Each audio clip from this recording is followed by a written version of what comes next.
की बेटी ने उजाड़ा गांव की बेटी का घर। गरीब उमा की बेटी प्रतिभा विदा होकर उसकी आंखों से ओझल भी नहीं हुई थी कि टेंट वाले उसकी शादी का टेंट खोलने में लग गई और खाना बनाने वाले अपने बर्तन समेटने लगे। घर को सूना करके आज मेरी बड़ी बेटी अपने घर विदा हो गई है। तभी केटरिंग वाले और टेंट वाले उसे अपने अपने बिल थमा देते हैं।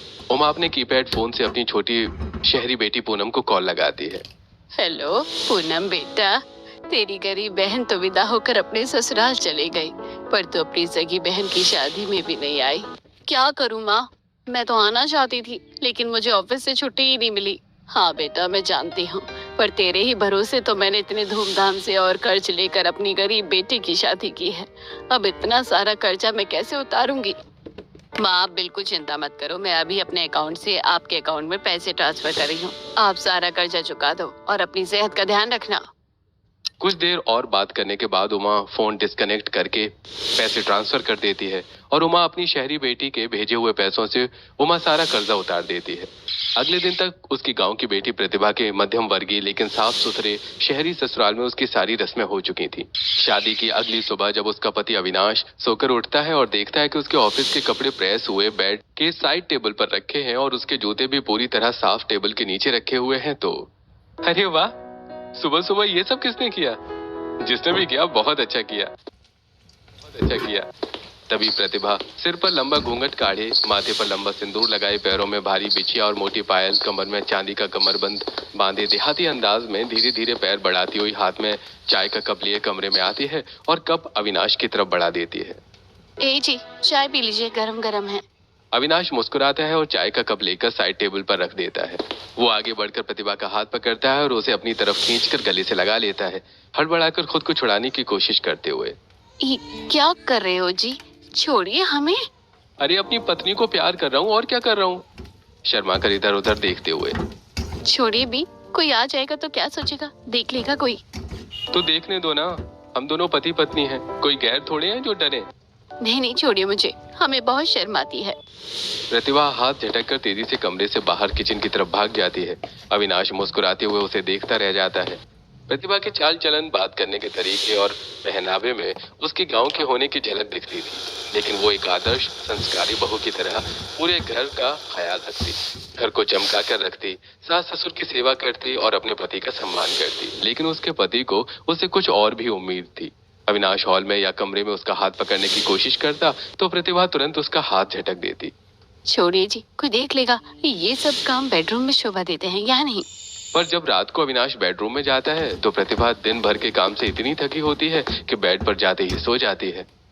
क्या हुआ प्रतिभा, उठो ना। अविनाश उसे चाहे जितना उठाने की कोशिश करता उसकी आंख ही नहीं खुलती। बहुत थक गए हैं जी, दिन भर काम करके बदन टूट रहा है, हमें नींद आ रही है। वो करवट लेकर सो जाती है और अविनाश गहरी सांस लेकर रह जाता है। गांव की बेटी है, नई नई शहर में आई है, धीरे धीरे शहर के माहौल में खुल जाएगी। लेकिन प्रतिभा में कोई बदलाव नहीं आ रहा था। फिर एक शाम ऑफिस से घर आकर अविनाश उसे अपने साथ घुमाने चौपाटी ले जाता है। वहां भी वो उसके साथ देहाती रूप में ही जाती है। प्रतिभा का ध्यान चमचमाती लाइट्स और हाथों में हाथ डालकर घूम रहे मॉडर्न कपल्स पर था, लेकिन अविनाश का ध्यान उसके पहनावे पर। कम से कम आज तो स्टाइलिश साड़ी पहन लेती प्रतिभा। नहीं जी, हमें ऐसे ही बनकर रहना अच्छा लगता है। चौपाटी में कुछ दूर पैदल ही साथ चलने के बाद अविनाश उसका हाथ पकड़ने की कोशिश करता है, लेकिन प्रतिभा तुरंत अपना हाथ खींच लेती है। अब क्या हुआ प्रतिभा, तुम बार बार हाथ क्यों झटक देती हो? क्या करे हो जी, इतने सारे लोगों के बीच कोई देख लेगा तो तू करेगा। अरे तो देखने दो, मैं अपनी लीगल वाइफ का हाथ पकड़ रहा हूँ, इसमें शर्म कैसी? देखो आसपास सब कपल्स कैसे साथ चल रहे हैं। अविनाश वहाँ हाथ पकड़कर घूम रहे कपल्स की तरफ इशारा करता है। नहीं, हमारे गांव में ऐसा नहीं होता, मुझे बहुत लाज आती है। प्रतिभा को समझाते हुए वो उसे रेस्टोरेंट के अंदर ले जाता है। वो दोनों एक टेबल पर बैठते हैं। अविनाश तुरंत एक आइसक्रीम ऑर्डर करता है। कुछ ही देर में वेटर आइसक्रीम लेकर आता है। अविनाश चम्मच से प्रतिभा को आइसक्रीम खिलाने की कोशिश करता है। अरे ये क्या कर रहे हो, लोग देख रहे हैं हमें। प्रतिभा अविनाश का हाथ पकड़ लेती है।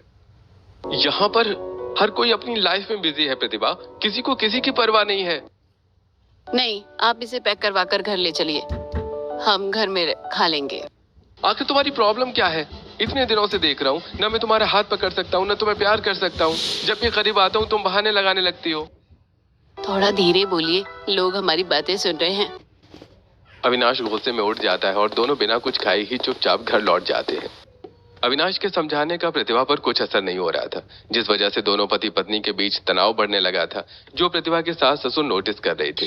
एक दिन जब अविनाश ऑफिस से वापस आता है तो प्रतिभा की सास गायत्री उसे हॉल में ही रोकती है और क्या हुआ बेटा, तुम दोनों के बीच सब ठीक तो है ना? मैं देख रही हूँ कि तुम दोनों ढंग से बात भी नहीं कर रहे हो। अरे क्या खाक ठीक है माँ, मैं इसे अकेले में बात नहीं कर सकता, इसका हाथ नहीं पकड़ सकता, इसके साथ ढंग से बैठ नहीं सकता। इसे मेरी फीलिंग्स की नहीं बल्कि दुनिया के लोगों की परवाह है। बेटा देख, तेरी पत्नी गांव की है, उसे शहरी माहौल में ढलने में थोड़ा वक्त लगेगा। उसे थोड़ा समय दे, वो सब सीख जाएगी। अविनाश के आने की आहट पाकर उसके किचन में पानी लेने गई प्रतिभा उनकी बातें सुन लेती है और भागकर अपने कमरे में जाकर अपनी माँ उमा को फोन लगाती है और रोने लगती है। क्या हुआ बेटा, सब ठीक तो है ना? कुछ ठीक नहीं है माँ, उन्होंने मुझ पर बहुत गुस्सा किया। प्रतिभा उमा को रेस्टोरेंट वाली पूरी बात बताती है और आज हॉल में उसके पति और सास के बीच में जो बातें हुई वो भी।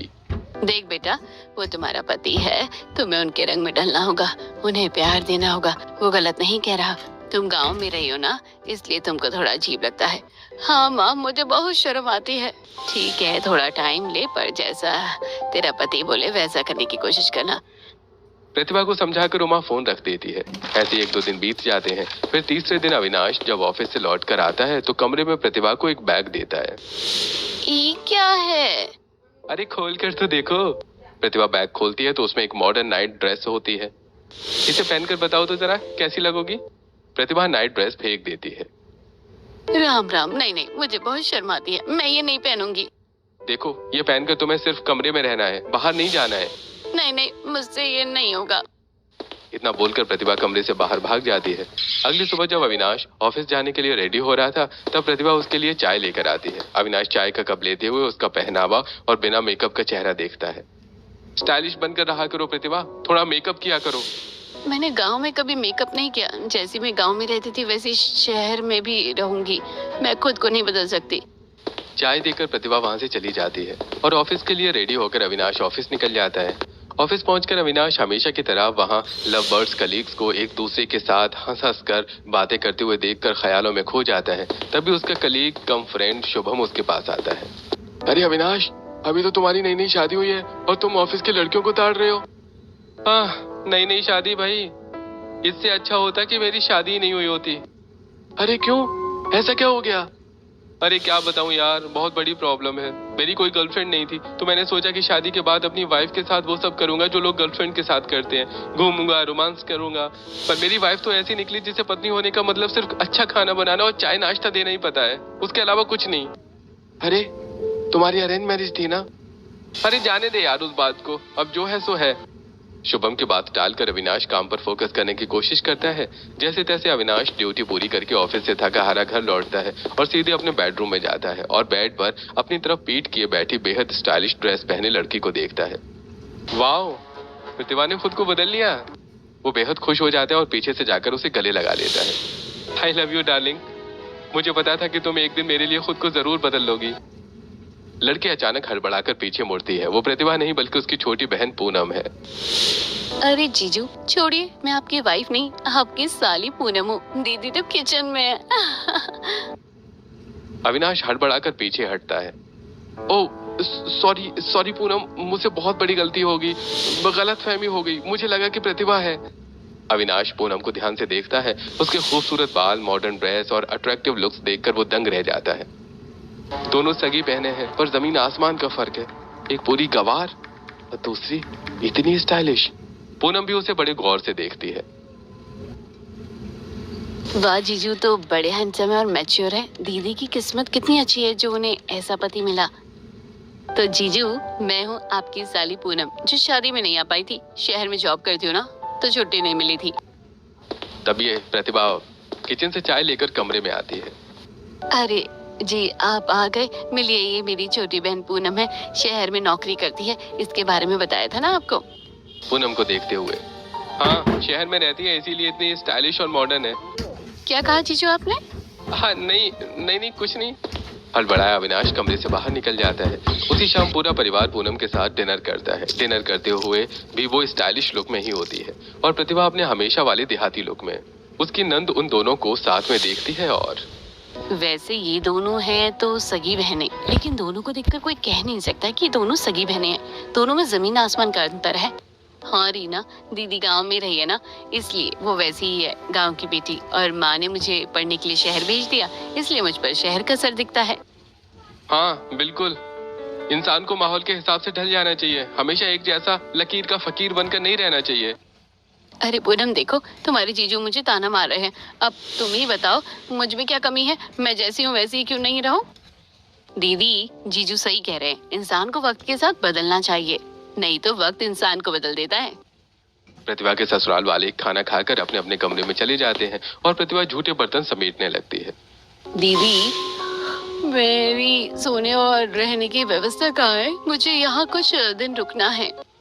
प्रतिभा बर्तन किचन में रखकर उसे गेस्ट रूम में ले जाती है और बेड व्यवस्थित करती है। तुम इसी गेस्ट रूम में रुकना। पूनम को गेस्ट रूम में रुकाकर प्रतिभा वहां से किचन में आकर बर्तन साफ करने लगती है। अगले दिन अविनाश ऑफिस से छुट्टी लेकर घर पर ही रुक जाता है और देखता है कि जब पड़ोसी घर पर आते हैं तो उसकी पत्नी प्रतिभा अपने देहाती लुक में घूंघट काढ़े उनके पैर छूती है और ठेठ देहाती लहजे में हालचाल पूछती है।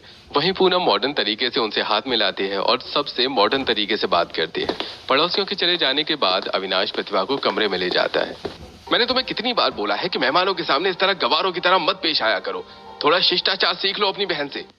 देखिए, जैसी मैं हूँ वैसी ही रहूंगी। मैं गांव की बेटी हूँ, तो आखिर इसमें बुराई क्या है? बुराई कुछ नहीं है, पर थोड़ा अपनी बहन से सीखो। वो कितने अच्छे तरीके से लोगों से पेश आती है। वो कुछ दिनों के लिए यहाँ है, तब तक उससे कुछ सीख लो।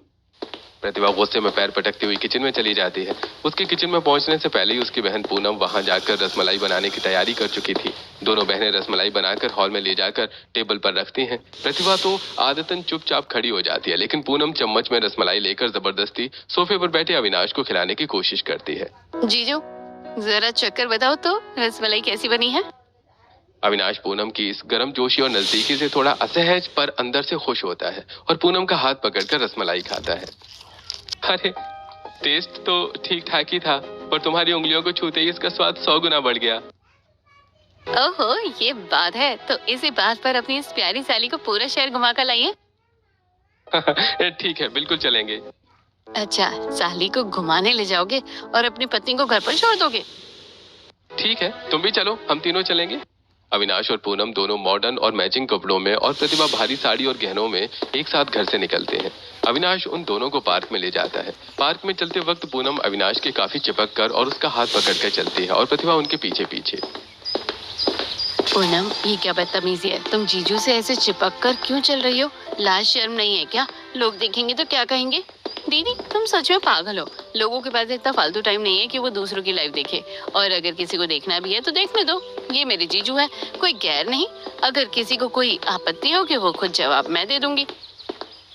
पूनम अविनाश के कंधे पर हाथ रख देती है और ऐसे ही पार्क में घूमते हैं। फिर वो तीनों एक रेस्टोरेंट में बैठते हैं। पूनम और अविनाश जोर जोर से हंसकर बातें करने लगते हैं। और जीजू बताओ, लाइफ कैसी चल रही है? दीदी आपका अच्छे से ख्याल रखती है ना? हाँ, बहुत अच्छे से ख्याल रखती है, बिल्कुल वैसे ही जैसे वो मेरी पत्नी नहीं मेरी माँ हो।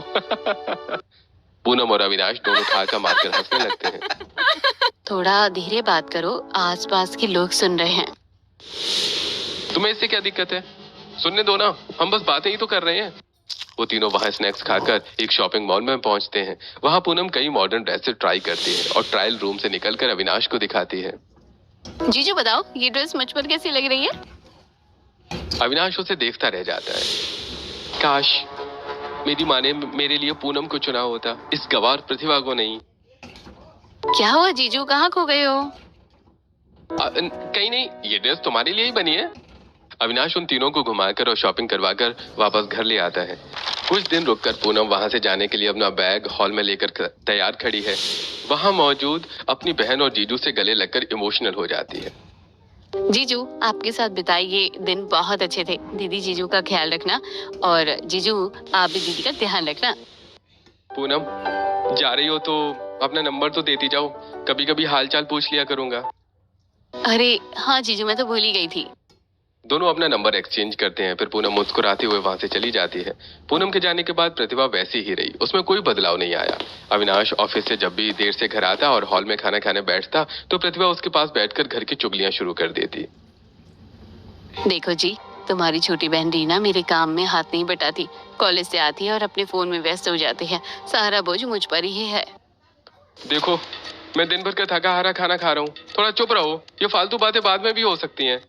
प्रतिभा तब भी चुप नहीं होती, तो अविनाश थाली साइड में करके उठकर कमरे में चला जाता है। थोड़ी देर बाद प्रतिभा कमरे में आती है और अपनी माँ को कॉल लगा लेती है। हाँ माँ, बताओ कैसी हो? खेत की बुआई हुई कि नहीं हुई? गाँव का क्या हाल है? अविनाश बेड पर लेटा चिढ़ जाता है। देखो प्रतिभा, जब मैं कमरे में रहूं तो मुझसे बात किया करो, ये हर वक्त फोन पर बातें मत किया करो। मैं अपनी सगी माँ से बात कर रही हूँ, इसमें भी आपको प्रॉब्लम है? अविनाश झुंझलाकर उठता है और बालकनी में चला जाता है। वो अपनी जेब से फोन निकालकर पूनम का नंबर डायल करता है। अरे जीजू, आज कैसे याद किया? बस पूनम, बहुत दिनों से सोच रहा था तुमसे बात करूं, पर सोचता था कि तुम क्या सोचोगी। पर आज खुद को रोक नहीं पाया। बहुत अच्छा किया जीजू। मैं भी आपको कॉल करना चाहती थी, पर यही सोचकर डरती थी कि आप कहीं गलत ना समझ लें। दोनों के बीच काफी देर तक बातें होती हैं। उस रात के बाद दोनों के बात करने का रोज का सिलसिला बन जाता था। जब भी अविनाश को मौका मिलता वो पूनम को कॉल कर लेता, और जब पूनम को टाइम मिलता तो वो उसे कॉल करके बात कर लेती। और प्रतिभा को पता ही नहीं चला कब उन दोनों के बीच नजदीकियां बढ़ गई। लेकिन एक दिन सभी घर वाले रिश्तेदार के यहाँ गए हुए थे। घर पर सिर्फ अविनाश और प्रतिभा ही थे। प्रतिभा हॉल में झाड़ू लगा रही थी, तभी अविनाश पीछे से आकर प्रतिभा को बाहों में भर लेता है। ई का बदतमीजी है जी, मुझे घर की साफ सफाई करने दीजिए, फालतू परेशान मत किया कीजिए। अविनाश प्रतिभा को छोड़ देता है। पूरे घर की साफ सफाई करने के बाद प्रतिभा जब अपने कमरे के बाथरूम में नहाने जाने लगती है, तब फिर अविनाश उसके पीछे आता है। प्रतिभा, आज घर पर कोई नहीं है, मैं भी चलूं तुम्हारे साथ नहाने? क्या बकवास कर रहे हैं आप? हमें ऐसा गंदा माहौल बिल्कुल पसंद नहीं है। एक बार फिर अविनाश का दिल टूट जाता है। फिर दोपहर में दोनों हॉल में खाना खाने बैठते हैं। खाना खाने के बाद प्रतिभा अपनी माँ को फोन लगा देती है। हाँ माँ, आज घर पर कोई नहीं था तो मैंने पूरे घर का कोना कोना साफ कर दिया। ये औरत कभी नहीं सुधरेगी। जब घर वाले होते हैं तो कहती है कि मम्मी पापा हैं, और आज कोई नहीं है तो इसे माँ की पड़ी है। इसे मेरी कोई फिक्र ही नहीं है। ठीक है, अब मैं भी वही करूंगा जिससे मुझे खुशी मिले। अविनाश तुरंत उठकर कमरे में जाता है और पूनम को कॉल मिलाकर उससे बात करने लगता है। उस दिन के बाद से अविनाश प्रतिभा से पूरी तरह कटना शुरू कर देता है। प्रतिभा घर की कोई बात बताती तो वो सिर्फ हाँ हूँ करता। फिर एक दिन अविनाश सुबह घर से ऑफिस की मीटिंग का बहाना बनाकर पूनम के शहर उससे मिलने पहुंच जाता है। दोनों एक कैफे में एक दूसरे का हाथ पकड़कर बैठे हुए हैं। क्या बात है जीजू, आजकल आप मुझ पर कुछ ज्यादा ही ध्यान दे रहे हैं। रोज कॉल, रोज मैसेज, और आज तो सीधे यहाँ मिलने भी आ गए। हाँ पूनम, क्योंकि तुम भी तो मुझ पर ध्यान देती हो। सच बताऊं, तुम मुझे बहुत दिलचस्प और अट्रैक्टिव लगती हो। बात तो सही है जीजू, पर आप शादीशुदा हैं। आपने मेरी सगी दीदी से शादी की है। शादी तो की है, पर मुझे अब एहसास हो रहा है कि मैंने गलत इंसान से शादी कर ली। वो बदलने को तैयार ही नहीं है। मेरी माँ तुम्हारी माँ को बचपन से जानती थी, इसलिए उन्होंने हमारा रिश्ता तय कर दिया।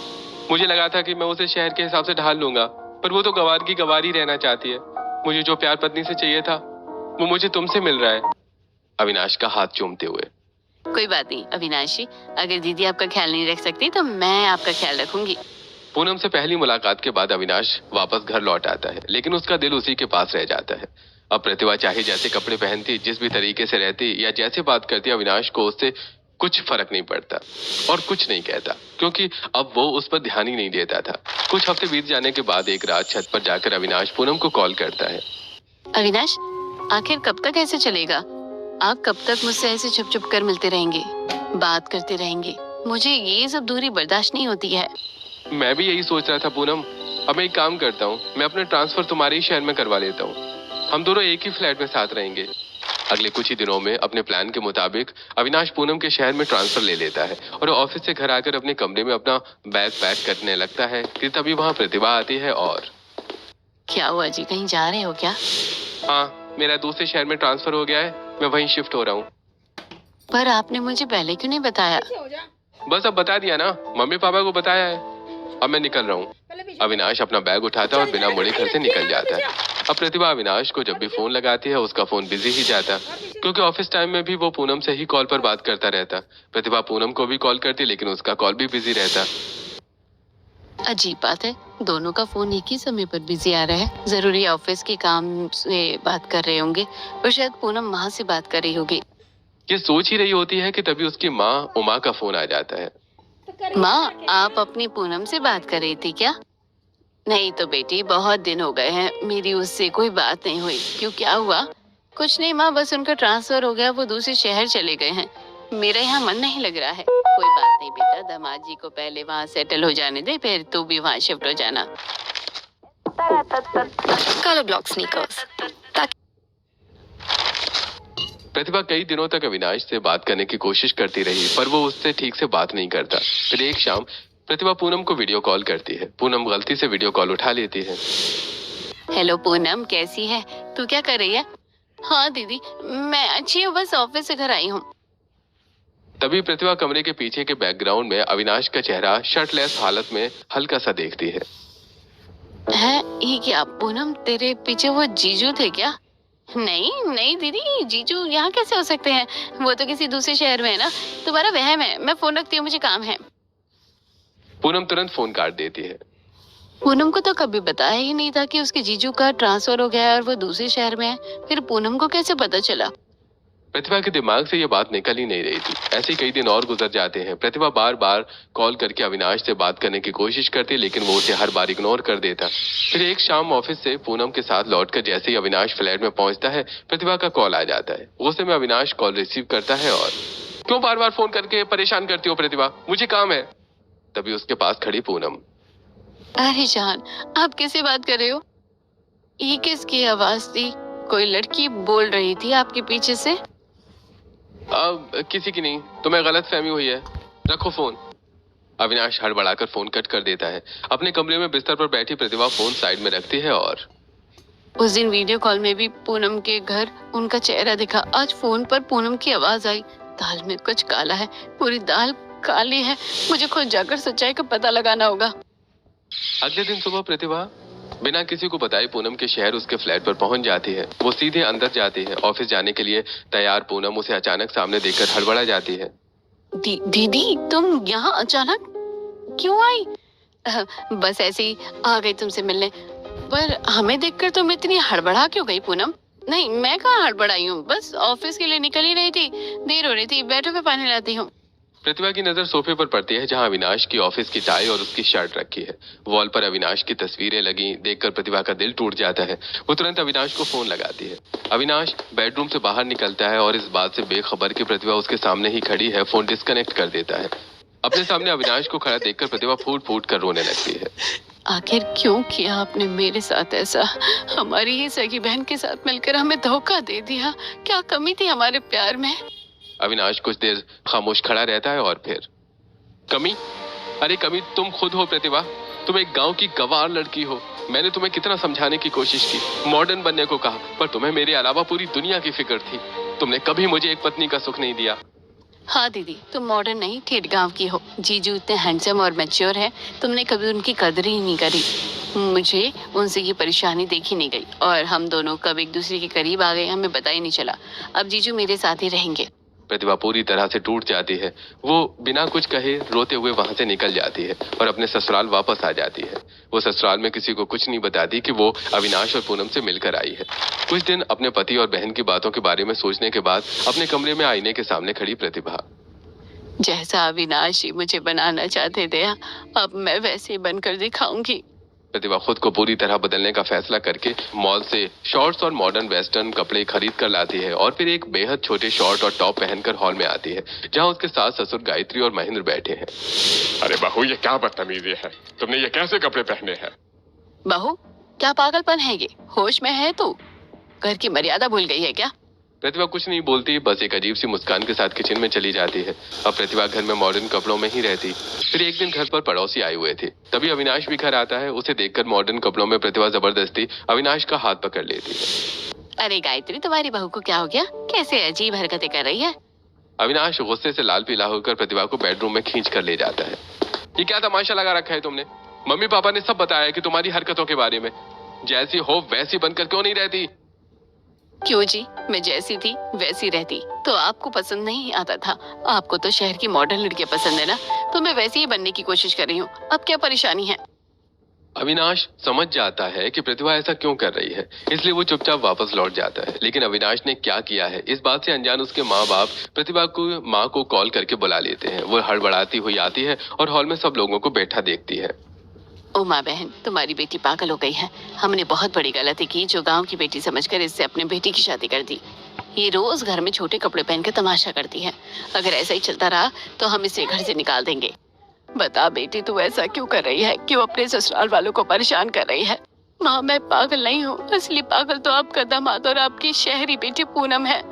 प्रतिभा अपने पति और बहन के बारे में जो कुछ भी जानती थी वो सब सच सच बता देती है।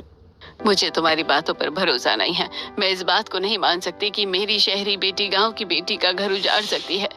तो ठीक है, आप सब चलिए हमारे साथ। सच अपनी आंखों से देख लीजिए, देख लीजिए।